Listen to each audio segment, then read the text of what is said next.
कि मेघना अपने आप को एक राजकुमारी बने महल में देखती है और फिर कोई पीछे से उसके कंधे पर हाथ रखता है। तभी वो चीखती हुई नींद से जाग उठती है।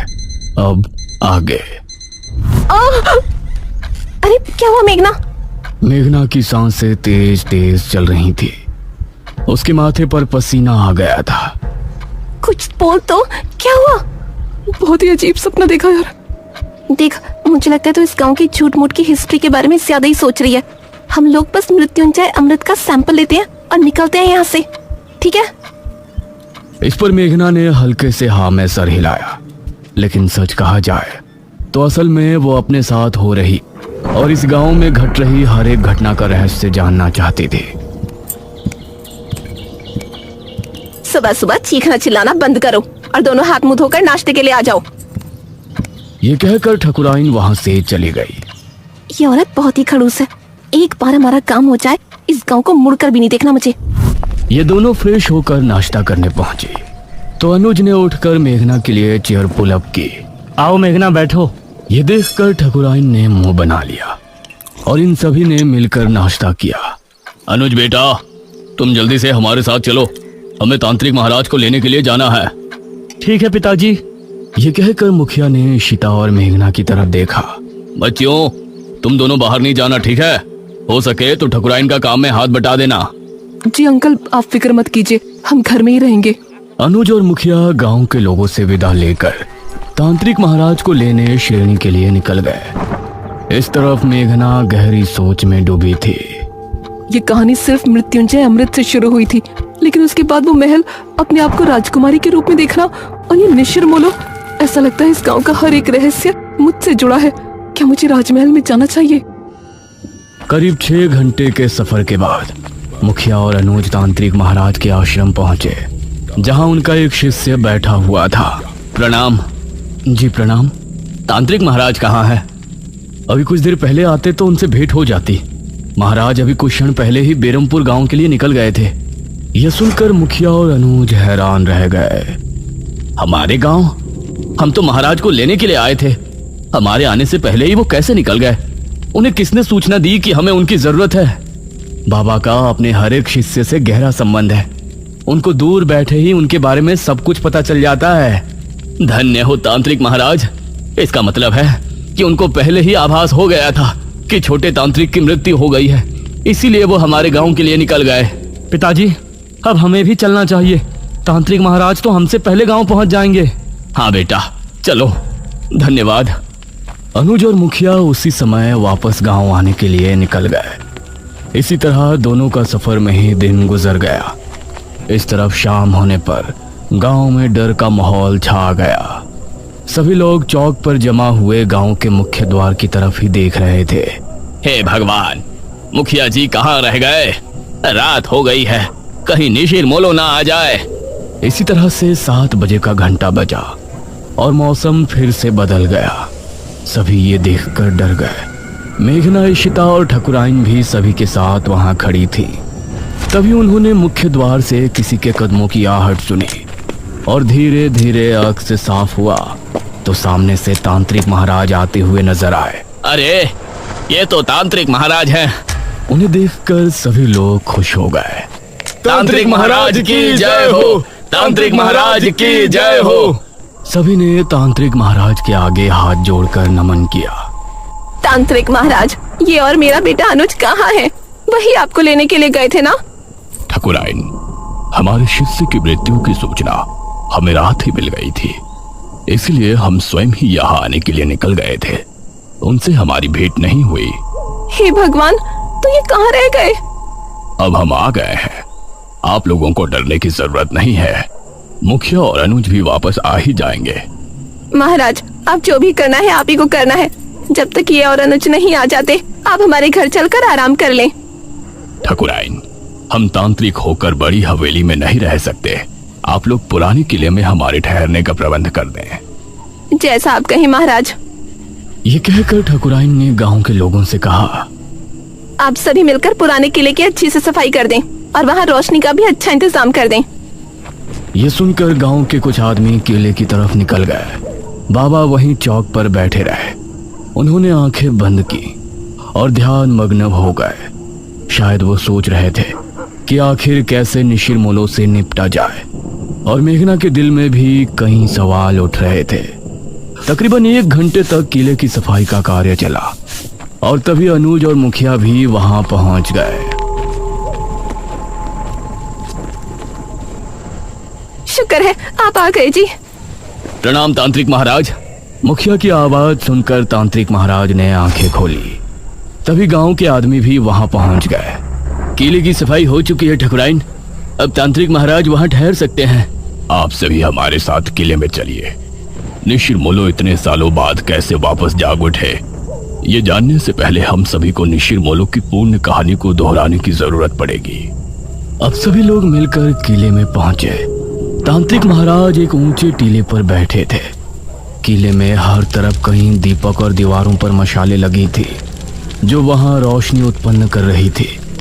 मेघना अब तांत्रिक महाराज को बड़े गौर से देख रही थी, क्योंकि निशिरमोलो के बारे में जानने की उसकी उत्सुकता भी बढ़ रही थी। ये बात सन 1626 की है। उस समय हमारे नगर में महाराज विश्वजीत का शासन था। विश्वजीत की रानी का देहांत हो गया था और उनकी एक राजकुमारी थी, राजकुमारी मेघालय। महाराज, नगर में फैली महामारी अब और बढ़ चुकी है। अब इससे नहीं निपटा गया तो राज्य पूरी तरह से बर्बाद हो जाएगा। इस महामारी से निपटने का बंदोबस्त हम अवश्य करेंगे मंत्री जी। उसी समय एक आदमी वहां पहुंचा। महाराज की जय हो। जी, कौन है आप? महाराज, हम आपके पड़ोसी राज्य बल्लभगढ़ के राजा इंद्रसेन के दूत हैं। उन्होंने आपको शीघ्र ही मिलने बुलाया है। उनका कहना है कि आपके राज्य पर जो संकट आया है उससे निपटने में वो आपकी सहायता करना चाहते हैं। पिताश्री, हमें नहीं लगता कि वो हमारी इस महामारी से निपटने में कोई सहायता कर सकते हैं। हमें स्वयं ही कुछ करना पड़ेगा। समस्या गंभीर है राजकुमारी, हमें एक बार अवश्य ही उनसे मिलना चाहिए। हम आज रात ही उनके राज्य के लिए निकलते हैं। ठीक है पिताश्री, इस महामारी का जो भी हल निकले आप शीघ्र ही वापस आने की कोशिश करें, क्योंकि अगर आप इस बीमारी का इलाज नहीं ढूंढ पाए तो हमें ही कुछ करना होगा। अवश्य राजकुमारी। महाराज अपने रथ में बैठ बल्लभगढ़ के लिए निकल गए। रथ में उनके साथ सेनापति थे और 2 घोड़सवार सिपाही पीछे आ रहे थे। उनका रथ इस समय जंगल के रास्ते से गुजर रही थी। तभी अरे, ये क्या हुआ? रथ अचानक से रुककर टेढ़ा हो गया था। सेनापति जी, बाहर निकलिए। महाराज और सेनापति बाहर निकले तो देखा रथ का पहिया गड्ढे में फंसा है और चटक भी गया है। अरे, ये क्या हुआ? अब जंगल में इस रथ का पहिया कौन ठीक करने आएगा? क्षमा करें महाराज, हम अभी इसे ठीक कर देंगे। आपको थोड़ी प्रतीक्षा करनी पड़ेगी। तभी इन लोगों को पानी की आवाज सुनाई दी। ये कैसी आवाज है? ऐसा लगता है जैसे कोई कुएं से पानी खींच रहा हो, और यह आवाज कुएं के ऊपर लगी चरखी से आ रही हो। आइए देखते हैं। राजा और सेनापति उस दिशा में गए तो वहां उनको कुएं पर एक औरत पानी भरती नजर आई। उसके बाल बहुत लंबे थे, वो दिखने में बहुत ही खूबसूरत थी और वेशभूषा से आदिवासी लग रही थी। उसने जैसे ही महाराज और सेनापति से नजरें मिलाई तो उसका सौंदर्य देखकर ये दोनों ही सन्न रह गए।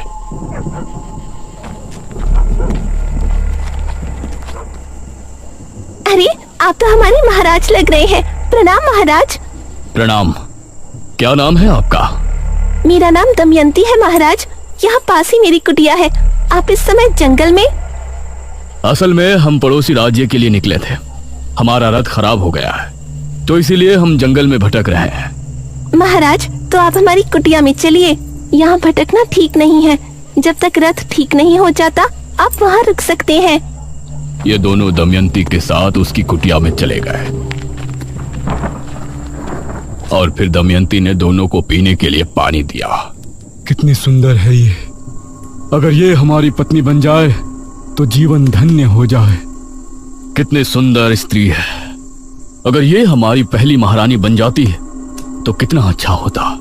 लेकिन हम एक महाराज होकर इससे इसके सामने अपना प्रस्ताव रखें और इसने ठुकरा दिया तो इससे हमारा बहुत अपमान होगा। दमयंती दोनों को देखकर मुस्कुराने लगी। क्या हुआ दमयंती जी, आप इस तरह से क्यों मुस्कुरा रही हैं? दमयंती ने दोनों की तरफ देखा और बोली, अगर हम कहें कि हम आप दोनों के मन की बात सुन सकते हैं तो आपको कैसा लगेगा? ये आप क्या कह रही हैं? भला कोई किसी के मन की बात कैसे सुन सकता है? मैं सुन सकती हूँ महाराज। अभी सेनापति जी ने हमें अपनी धर्मपत्नी और आपने हमें अपनी महारानी बनाने के बारे में सोचा है। ये सुनकर सेनापति और महाराज दोनों ही हैरान रह गए। आप लोग घबराएं नहीं, मैं भी आप दोनों में से किसी एक की होना चाहती हूँ। ये सुनकर महाराज और सेनापति दोनों के चेहरे पर मुस्कान छलक आई। तो ठीक है दमयंती, अपना निर्णय सुनाए। इससे पहले ही सेनापति बोला, महाराज, अगर आप दमयंती को चाहते हैं तो हम आपके विरुद्ध नहीं जा सकते। ये सुनकर महाराज को बहुत अच्छा लगा और दमयंती भी मुस्कुराई। किंतु हम एक महारानी का जीवन नहीं जीना चाहते। हम आपकी धर्मपत्नी बनकर सिर्फ अपना पत्नी धर्म निभाना चाहते हैं। अगर आपको हमारा प्रस्ताव स्वीकार है तो आपको अभी इसी क्षण हमसे विवाह करना होगा। महाराज ने उसी समय अग्नि के साथ फेरे लेकर दमयंती से विवाह कर लिया। सुबह होने तक रथ भी ठीक हो गया था। महाराज ने दमयंती को भी अपने साथ लिया और फिर उस राज्य पहुंचे। राजा इंद्रसेन को हमारा नमन है। आइए महाराज, बैठिए। महाराज और इंद्रसेन में बातें हो रही थी, लेकिन इंद्रसेन भी दमयंती पर मोहित हो गया था। आज रात इस विश्वजीत को रास्ते से हटाकर हम दमयंती को अपना लेंगे और फिर कल ही इसके राज्य पर हमला बोलकर उसे भी अपने अधीन कर लेंगे। दमयंती उसको बड़ी गौर से देख रही थी और उसके चेहरे पर गुस्सा दिखने लगा था। क्या हुआ दमयंती? महाराज, राजा इंद्रसेन आपकी कोई मदद नहीं करना चाहते। रात होने पर आपको रास्ते से हटाने की योजना बना रहे हैं और हमें हमेशा के लिए अपना बना लेंगे और आपके राज्य को भी हड़प लेंगे। यह सुनकर इंद्रसेन भी हैरान रह गया। महाराज को बहुत गुस्सा आया। उन्होंने उसी समय अपनी तलवार निकाली। इंद्रसेन को परास्त करने के बाद महाराज तुरंत अपने राज्य की ओर लौट गए।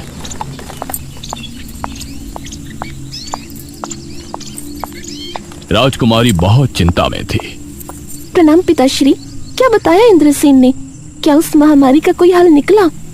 इंद्रसेन ने हमें बहाने से वहां बुलाया था। वो हमें मारना चाहते थे। वो तो धन्य हो दमयंती का जो इन्होंने हमें बचा लिया।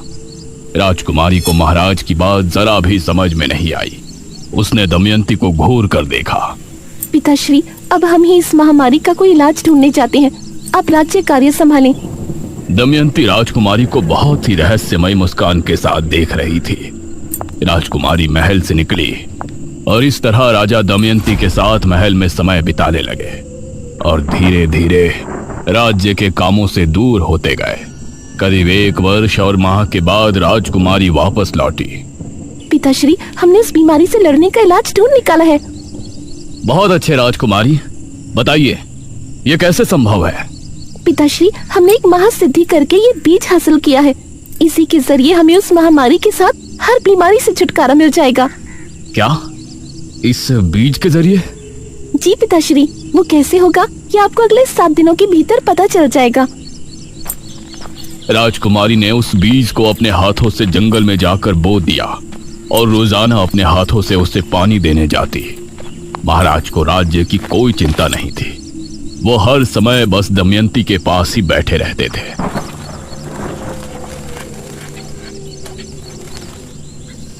सात दिनों के बाद राजकुमारी महाराज, मंत्री और सेनापति को लेकर जंगल पहुंची। उन्होंने पाया कि पेड़ बहुत ही हरा भरा हो गया है और उससे हरे रंग का पदार्थ